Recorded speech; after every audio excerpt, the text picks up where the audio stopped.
Nasa ating pong linya ngayon si Dr. Israel Pargas, ang spokesperson po ng Philippine Health Insurance Corporation. Magandang umaga po, Doctor. Good morning Manang Ted and DJ Chacha. Magandang umaga rin po sa lahat ng ating taga-subaybay. Opo, Doktor, ano po muna ang in broad kumbaga strokes, ano po ang reaksyon ng PhilHealth dito po sa naging desisyon ng BICAM na tanggalan na po ng national subsidy ang PhilHealth?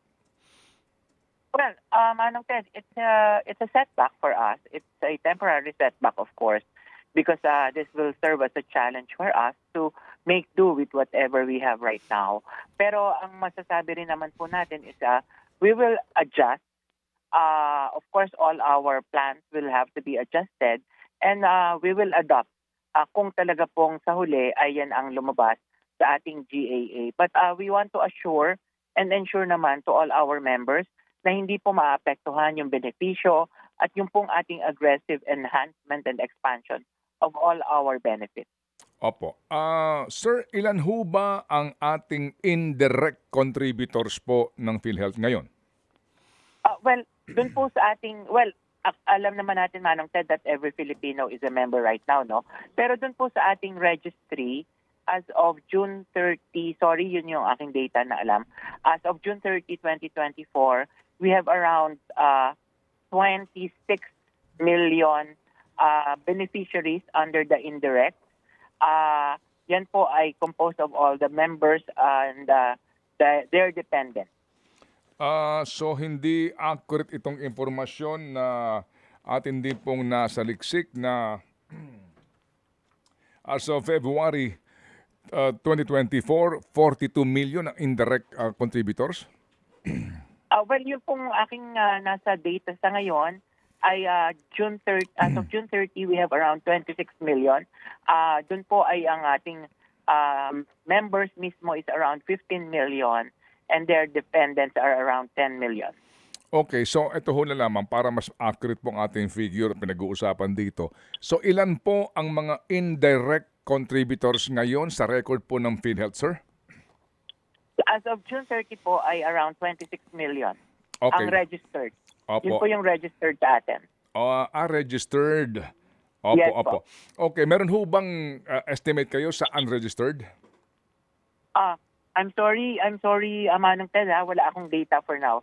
But we can supply it to you later. Okay. Pero po, di ho ba ang kapag po pinag-uusapan nga natin ang membership ng PhilHealth, practically po, under the Universal Healthcare Act, ang mga indirect contributors nito, practically po, lahat na ng Pilipino, di ba? Lahat po ng mga, as we know, indigent families po identified by DSWD, mga beneficiaries po ng 4Ps, right? Yes, Lahat yes po, including the senior citizens, the Opo. PWDs, and all others po na supported by law na magbabayad ng premium is the national government. Opo, lahat din po ng seniors, regardless of status, social standing? Yun pong sa mga seniors, automatic member sila kung sila ay hindi po kasama doon sa direct contributor. Kasi di po ba may mga seniors tayo na nagtatrabaho pa, so they are paying their own Okay. premium contribution. Okay, Opo. sige po. Alright, ang pinag-uusapan po natin dito, Doctor, yung pong panukala nga, ang versyon ng House, 74.4 billion, ang Senate, 64.4 billion na national government subsidy. Di po ba? Kayo mismo po sa NEP, magkano inyong pinapanukala nga na national government subsidy? I'm not so sure, sorry, Manong Ted, but siguro mga around 80 billion po. Okay, Or sige po. same as that of the House. Apo. Ano po ang definition nitong national government subsidy in the first place, Doctor? Well, the national government subsidy po kasi ang nasa batas is premium contributions for all the indirect contribution. Okay, premium contribution for all the indirect contributors natin o indirect Opo. itong For all yes, for all identified indirect contributors po. Okay, you're talking about premium contribution for 24 million Filipinos. Yes, doon sa sa ating nasa registration po, that would be the premium contributions. Kasi ang nasa batas po is the indirect contributors shall be subsidized by the national government. Okay, sige po. So, ito po ay 500 pesos a month na premium contribution. Doctor? Opo, yes po. Okay, sige. So, yan po ay 24 million multiplied by 500 pesos sa bawat buwan and then sa loob ng isang taon. Di po ba? Ganun po ang kwentada doon. Ano ho, Doktor? Yes, yes po. Okay. Ngayon, habang ito ating kinekwenta na ngayon, saan kukunin ngayon ng PhilHealth yung pong pambayad sa kontribusyon nito mga Pilipinong ito kung hindi na po magbibigay nga ng subsidiya ang national government? Well, ang sinasabi nga po nila ay dahil we have reserve funds and we have more than enough reserve funds daw po, ang sinasabi nila ay doon po natin na ma-charge yung ating para po sa pagbabayad ng mga benepisyo ng ating mga lahat ng miyembro, including the indirect contributors. Pero yan din nga po ang sinasabi natin na kaya po tayo nagbibigay ng figures to the Congress para po mabigyan nga ng premium contribution yung mga indirect contributors as provided by law. Doktor, ito hong pinag-uusapan natin na subsidy, separate ba and distinct ito sa koleksyon po ng sin taxes at ilang pang contribution gaya po na nanggagaling sa PAGCOR at PCSO para sa PhilHealth? Yun pong, ang sinasabi po kasi, yung pong mga magiging subsidy ng government for the premium contributions of the indirect would be coming from the earnings of the sin taxes. Doon po siya naka-earmark. Pero hiwalay po ito doon sa pera na manggagaling sa PAGCOR at sa PCSO because yun pong pera for PAGCOR, coming from PAGCOR and PCSO, naka-special provision po siya for benefit enhancement and benefit development. Opo, pagdadagdag sa mga benepisyo, yung pong PAGCOR Yes. at PCSO. Opo? Yes po, yes po. Okay. So specific po sa batas na ang koleksyon sa sin taxes, alcohol, 100% ay para po sa PhilHealth. Tobacco, 85%. Doktor? Sorry, Manong Ted, parang hindi naman po 100% ng revenues from the sin taxes would go to PhilHealth. I understand. Pero hindi po, Yes, yes. opo, kasi wag ho nating lahatin, ano?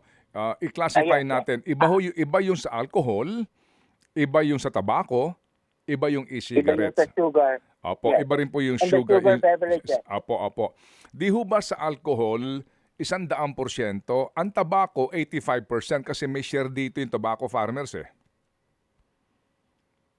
I'm sorry, Manong Ted, hindi ako ganang familiar Okay, on sige. the...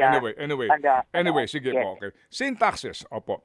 So, yung pong sinasabi na subsidy ng gobyerno na inalis ngayon, ano po, na hinihingi po ninyo, pati yung version nga ng Kamara at saka ng Senado, magkakaiba figure. Basically po, sin tax yun? Yes po.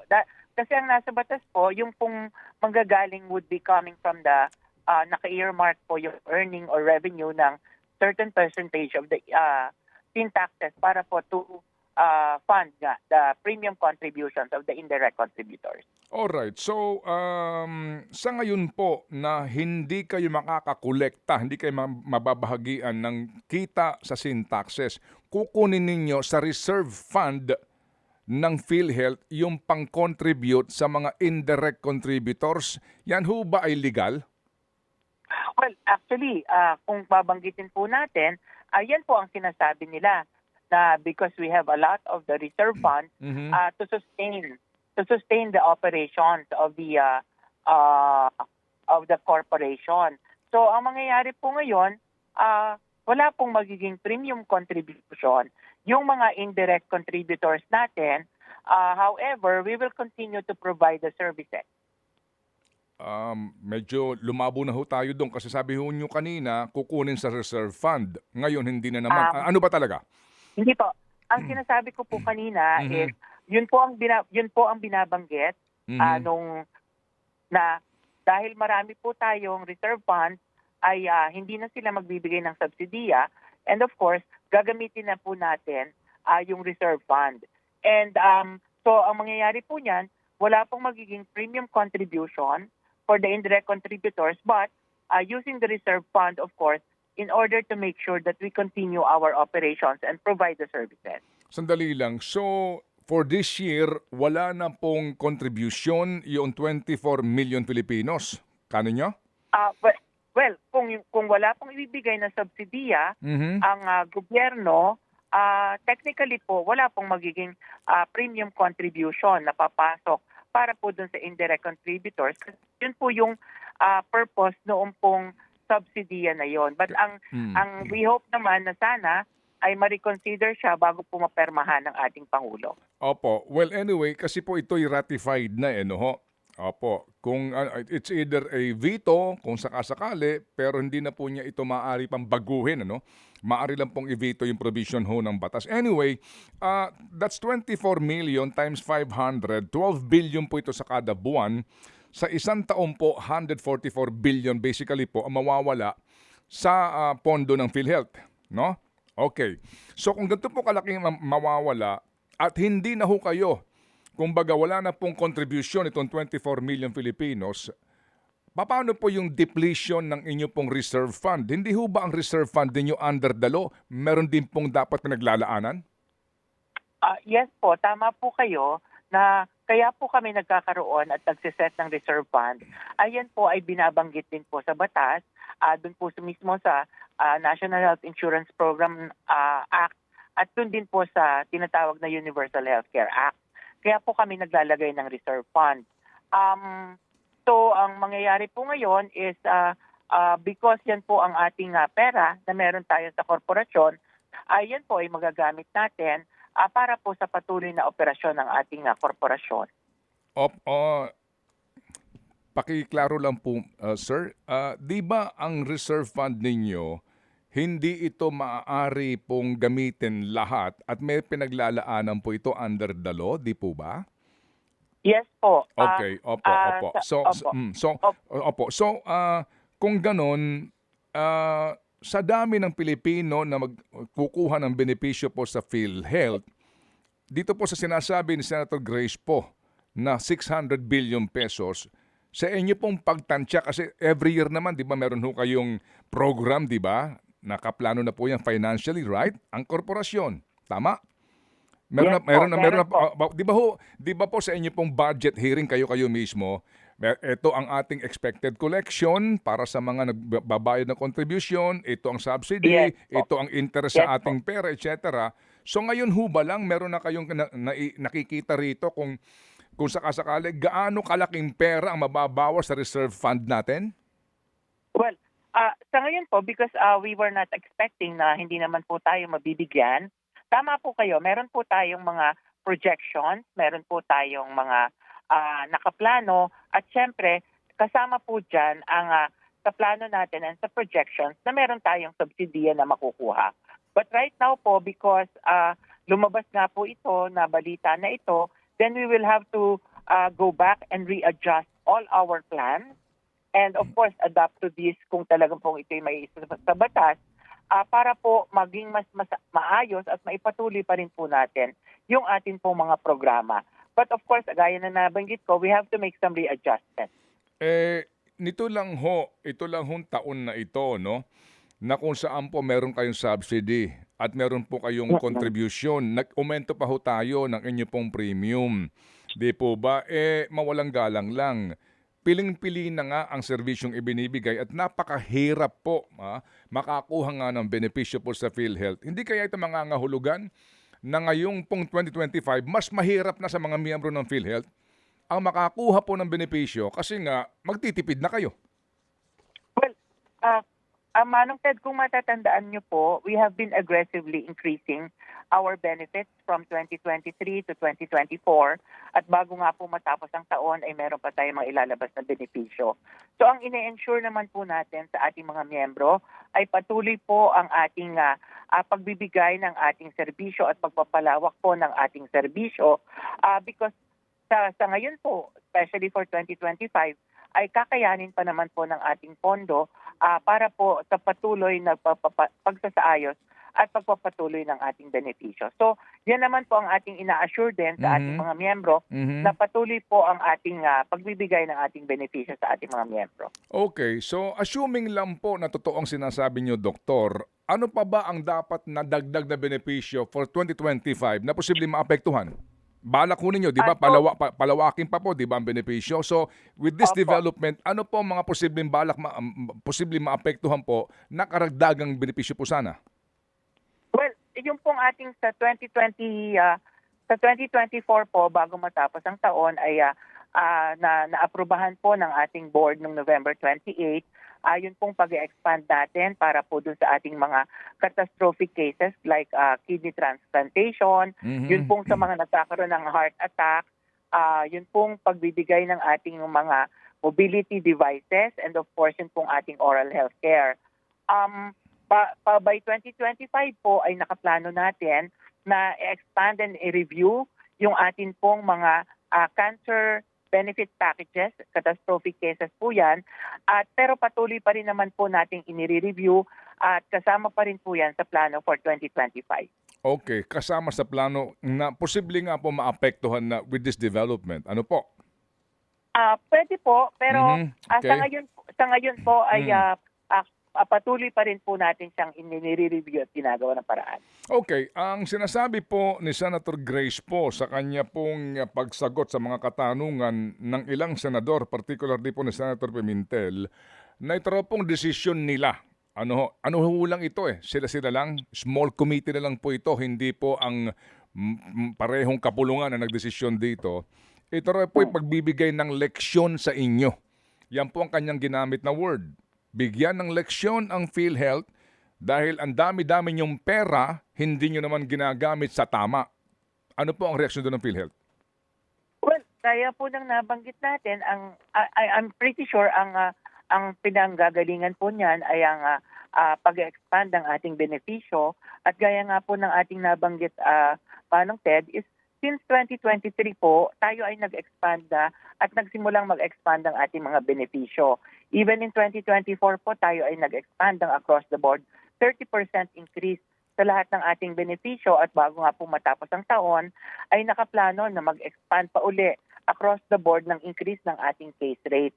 So, patuloy din po ang ating aggressive review of all our benefit packages. Naglabas na rin po tayo ng ating tinatawag na primary care, yung sa konsulta, at patuloy po ang pagdadagdag natin ng benepisyo dyan.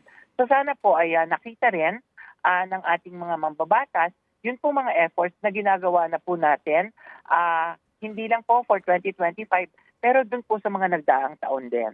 Opo. So, yung nga pong leksyon na sinasabi po dito, sa tingin po ng ilang mga miyembro, bakit yung leksyon ay lalatay ang hataw hanggang sa mamamayan, no? Hanggat sa mga nagbabayad po ng kontribusyon. Bakit ang leksyon ay hindi lamang sa mga opisyal ng PhilHealth na sinasabing nagpabaya dito sa kanilang tungkulin nga na ayusin ang paggasta at pagpoprograma sa pondo ng PhilHealth? Ano ang inyong masasabi doon? Well, hindi po ako makakapag-comment, pero ang masasabi ko po naman ay hindi naman po siguro ito lalatay sa ating mga miyembro, because ang gaya po ng sabi ko, ang pangako naman po ng PhilHealth is we are ensuring that we will continue providing all the benefits and we will continue expanding all our benefits accordingly para po nga masagutan yung mandato ng korporasyon to provide financial risk protection to every member. Opo, yan ho bang sinasabi po ninyo na hindi lalatay? Yan ho ba ay hindi mararamdaman ng kabuuang pondo ng PhilHealth, considering nga na mawawalan ka ng pakibalik ng ating figure please. Mawawalan ka ng 144 billion na subsidy na manggagaling sa national government, supposed to be. Kasi nga, kung hindi ka makakakubra ng contribution, definitely po, ang mag-aabono ngayon dito, hindi po ba, ay ang mga contributing members na. Paano po hindi Gaya po ng paano hindi mararamdaman ang latay gayong yung parte ng national government ay mawawala po sa pondo ng PhilHealth? Gaya po ng nabanggit ninyo at nabanggit po ng ating mga mambabatas, sa ngayon ay we have enough funds to Mhm. support the operation. Siguro po ang baka ang magiging issue natin is yung mga susunod na taon. Kasi kung sa ngayon po ay magagamit na natin yung ating pondo ng mas maayos at ibig sabihin ay magagamit na rin po yung binabanggit nila na reserve fund. So ang kailangan po nating mabantayan is yung mga susunod na taon kung patuloy po na hindi magbibigay ng subsidiya ang ating national government. But for this year po, gaya po ng nabanggit, we have enough funds to support our operations. Sa ngayon po ay meron tayong around from the record po Mm. ng fund management sector, we have around 431 billion in reserve funds. Opo, so hindi 600 billion. Yun po yung aking nasa record from our fund management sector. So it's 400 how much po? 431 billion po. 431. As of today, Opo. Opo. 431 billion. What's your projection po ng inyong claims for 2025?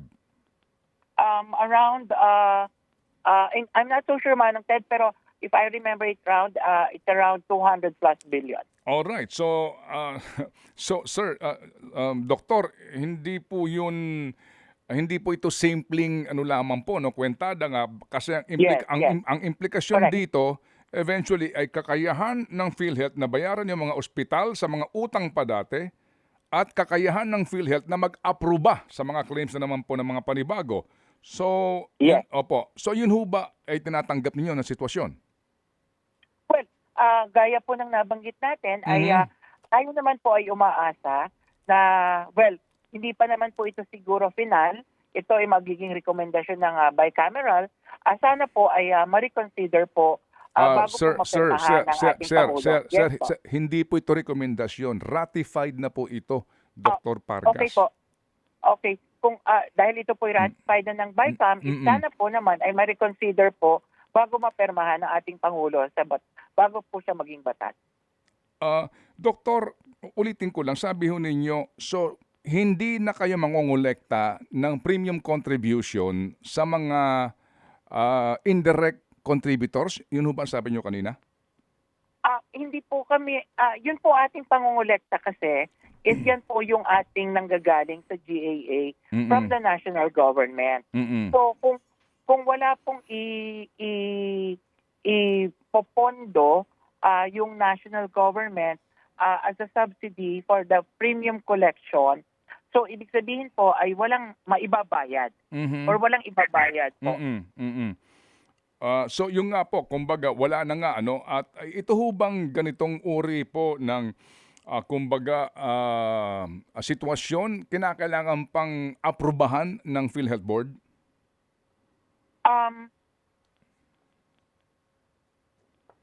As a process, siguro Manong Ted, hindi ko sigurado because ito po ay kung mangyayari ay may isa sa batas under the GAA.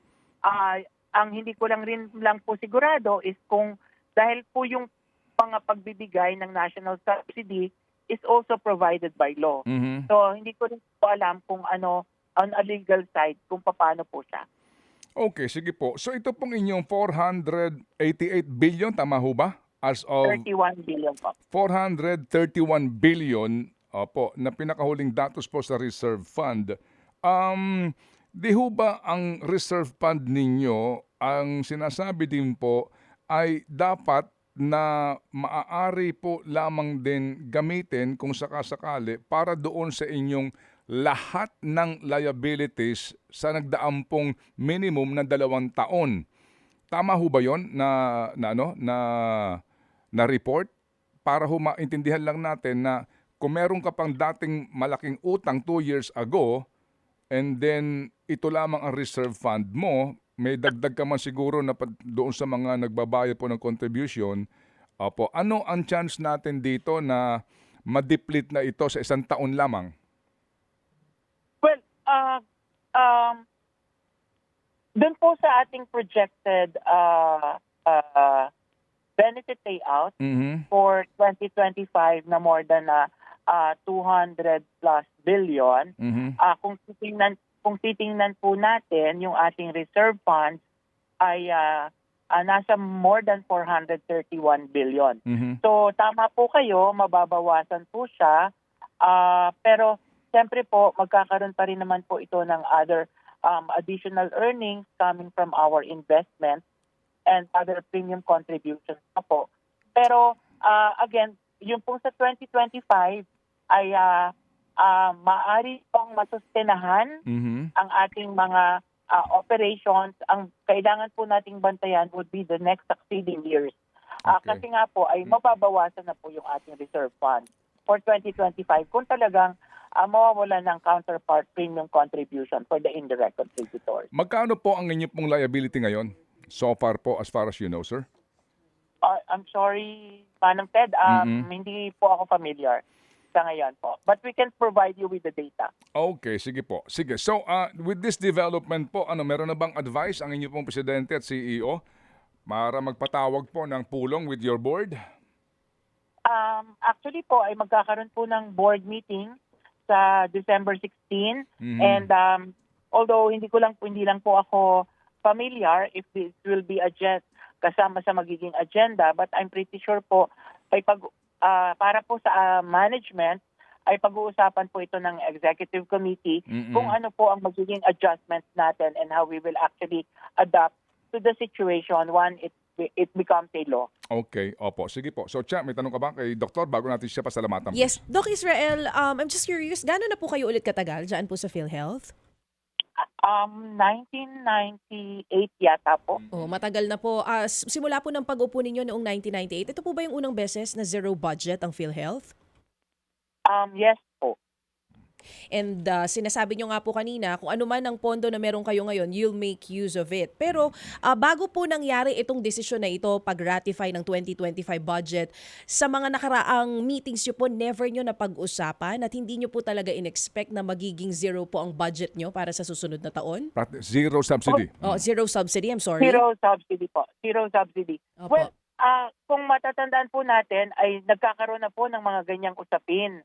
But of course, kaya po patuloy din ang pag-explain natin both sa Congress, sa Senate, and the House, yung pong pangangailangan at yun nga pong mga nasa batas na dapat ay may premium contribution ng ating mga indirect contributors. But of course, hindi po naman nasa kamay natin kung ano yung magiging desisyon ng Kongreso para po dito.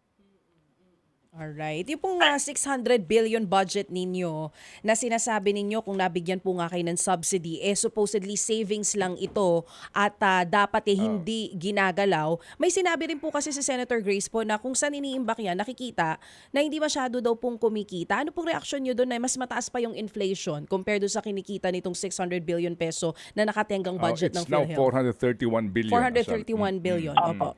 Opo. Yung pong 431 billion, yan po ay investable funds din po natin at yan po ay kumikita at nagkakaroon po siya na nakapasok po sa investment at actually po ay yung pong ating investment earnings ay isa rin sa nakakatulong or nakakadagdag para po sa ating pondo. So, Doc, hindi totoo na mas mataas po yung inflation compared sa kita? Well, sorry DJ, but I'm not familiar with the inflation earnings. Mhm. Opo. Opo. Last Anyway, na lang po. Sige, Opo. anyway ha. So nabanggit mo ito, itong isyong ito. Yung pong sinasabi niyo na 431, is it a savings, surplus, o fund ngayon na pagkukunan niyo po ng lahat ng gastos niyo? Yan po yung ating reserve fund plus surplus fund. Yung 431 billion. Reserve fund plus surplus fund. Surplus funds. Opo. Kasama dyan yung investment So, yan reserve po yung- fund? Yes po. So yan po yung ating lahat ng investable funds. Total investable funds po. Total investable fund. So, saan kayo kukuha ng pambayad niyo po sa mga ospital? Yan po yung ating lahat ng pondo kasi syempre meron po tayong ang ating pong mga pondo ay hindi naman po lahat siya yun pong habang hindi natin ginagamit, ay ini-invest po natin either on a short-term basis or a long-term basis. Kasi hindi naman po pwede na nakatenga lang siya, pero kaya po siya ini-invest din natin para habang hindi pa po natin siya kinakailangan, ay na kumikita rin po siya. Pero again, hindi po siya naka-invest for all long-term, but meron pong short-term para kung kakailanganin na po natin, ay yan po ay madali natin makuha at may pambabayad sa ating mga ospital. Ganon din po, Manong Ted, siguro naman po ay familiar din tayo na yun pong ating mga pagkakautang na binabanggit sa mga ospital, because of our efforts to do the reconciliation, ay sa ngayon po ay nabawasan na po ito at kahit nga po ang ating mga Philippine Hospital Association ay nagsasabi na tayo po ay nakakabayad na ng ating mga pagkakautang na sinasabi sa mga ospital. Pero hindi ho ba ang realidad sa inyo po talagang financial condition ay wala naman kayong surplus? Actually, ang pinag-uusapan po natin nga dito ay reserve fund ka ninyo, pero yan kasama na dyan lahat, pati yung investment ninyo. Saan ba kayo nag-invest? Ano po yun? Yung huling statement? Hindi ko lang humaintindihan. Yung reserve fund na binabanggit po ninyo, ito ho, reserve fund, pero dito na ho kayo kukuha lahat ng panggastos po ninyo? Kasi so far ho naman wala kayong surplus, di ba? Opo, yun po. So yun din po yung binabanggit. Katulad po ng mga mambabatas na yan po yung ating pera na pwedeng pagkuhanan para po doon sa ating magiging operation kung wala pong pumapasok na pera. Katulad nga po niyan, kung hindi papasok yung pera ng indirect creditors, doon po sa lahat ng pondo natin makukuha yung ating gagastusin. Okay, sige po. So siguro ay muli ho kami makikipag-ugnayan kasi nga po ito po ay napakalaking balita ngayon na ating pong binabantayan at magkakaalaman din tayo doon sa inyo pong kumbaga, maaari ko sabihin na pangarap na ito po ay ma-veto ng presidente kung sakasakali, no? But now, ito po ay ratified by both houses and will be transmitted to the president for his signature. Sige po, salamat sa inyo pong panahon, Dr. Pargas. Maraming salamat din po, Manong Ted and DJ Chacha. Maraming salamat po. Apo, thank you. At sa ulitin po, si Dr. Israel Pargas po, ang spokesperson ng PhilHealth.